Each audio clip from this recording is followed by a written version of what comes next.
So welcome back to this video, which is just about the modifications I've made to the bike myself. Just to run through some of the unique things that I've done. I'm not the first person to fit one of these cheap brackets, but I actually wanted to get it down a little bit lower, just to have the gap be a little laminar in the middle there and get it lower so that I can get it down even further for off-road, or it's pretty quick to remove. I mount my tyre pressure monitor system up there. It just is right where you can see it, and it's one of the most important things you need to see. I only have to recharge it every month or two. It comes on automatically as soon as you move the vehicle. The bark busters, in winter I run the guards up high to give a little bit more air around. I keep the bark busters down reasonably low so that if you crash you don't catch yourself on the aluminium and get your hand caught up in there, which can cause dramas. I've got the cruise control. I've got a set of 791 Pro grips on, which are a nice comfy grip. They're soft rubber. I've cut the plastic off and got them so that they're even on both sides. It's nice and soft where I'm gripping it. I've got the mirror spacers removed. Then this mirror goes on this side, this mirror goes on that side, and you spin it. If you hit them, they will come off.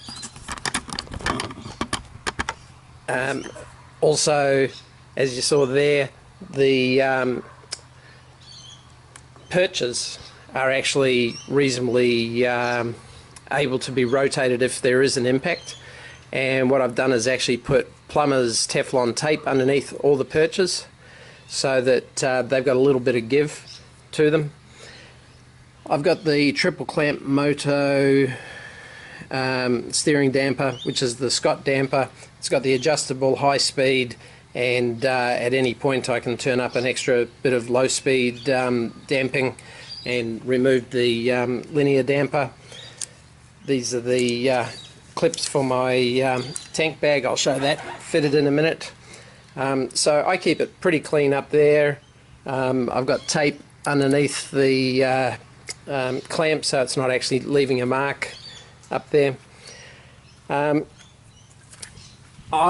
manufactured out of pretty simple angle iron these mounts to mount a couple of skateboard wheels to, that secure the back of the leg area when I'm standing there with my City Crossfire boots on. And when you're leaning back against that on the long transport sections, it just makes the bike a little bit more stable.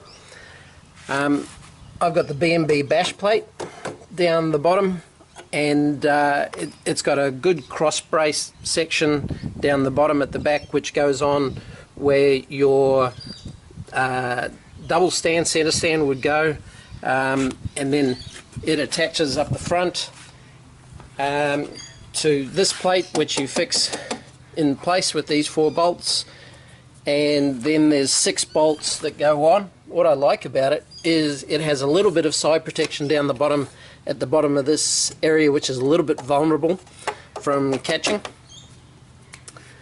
I've got the Pirelli Scorpion Rally Desert front on, which I really like. You can see my ding in the rim there from the Outback trip.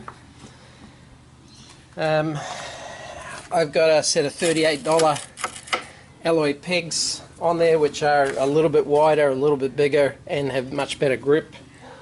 I'm running the Moto's Tractionator Adventure on the rear, and I've actually got the 140/80 on instead of the 150/70, which means it's a little narrower and a little bit taller.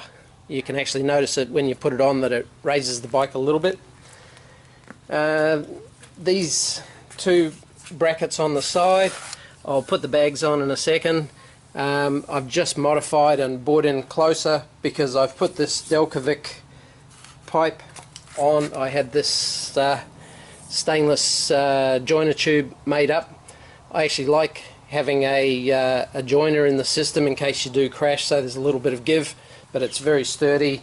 It's blasting out just under the indicator, and obviously has a bigger hole and a better sound than the original. And I've moved it in from the original position with the older exhaust, and I've moved it forward. So I've actually repositioned this. I'll put the bags on now and show you how I set it up for going on a trip. So these two bags are pretty quick and simple to put on. The bags themselves are actually supported by the two straps, and the bars that I've manufactured only keep them stable. So I basically just line them up with the ridge on the seat, and then there's two straps at the back which go around the bar which secure them, two straps on the front which go around the frame and secure them, and the bags are actually very sturdy, very well placed.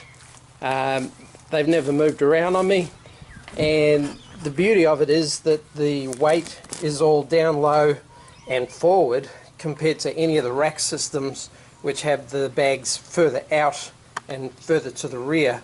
So it actually rides very much like it's unloaded when you have the bags on. As you can see, I can lift them on easily. There's less than 20 kilos in there at the moment, maybe an extra few kilos when I'm fully loaded for a trip. Last trip that I went on, I ran this bag on the back seat with only clothes in it up top. In the two side access panels I had tools, and on this side my spare tube, the Airhawk, which I had intentions of putting on for the longer trip, but I actually found it more comfortable without it. I've also got my bags that I had made up, which go up on the front, on the side of the tank. I actually had these stitched up from a system that goes across that had a hole for the center, and I actually like it because it's perfect size for a 1 litre bladder, which I ran on this side. So I'll set that up with the tank bag now and show you. I actually like the idea of having really quick access to your water up here. This is just connected to the frame up here, and the top strap actually goes on to the strap which goes on for your front of your tank bag, which you do have to undo and fold back to access your fuel. I also have a little USB plugged in here, and a couple of things that you never take out of your tank bag is your EPIRB and some zip ties, and I just have a USB charger, single fused USB charger in there, so I can charge one thing at a time while I'm going on. You don't want to tax your bike's electrical system by running too much. That's the only external thing I run. So that's the setup, which is actually really comfortable. I just have light stuff in here. I don't have anything heavier than that. That takes nearly a litre of water. But they're really quick access. The tank bag is quick access, quick to fuel, and quick to remove if you get somewhere. These two bags do take a little while, two straps at the front on either side to remove, not as quick as a lift-off system, but I prefer the lower forward placement of it. Where it sits, the inner liner, make sure that it doesn't go close to the pipe. I haven't had any burning or anything like that. You just position it in the right position, and it's a very simple setup.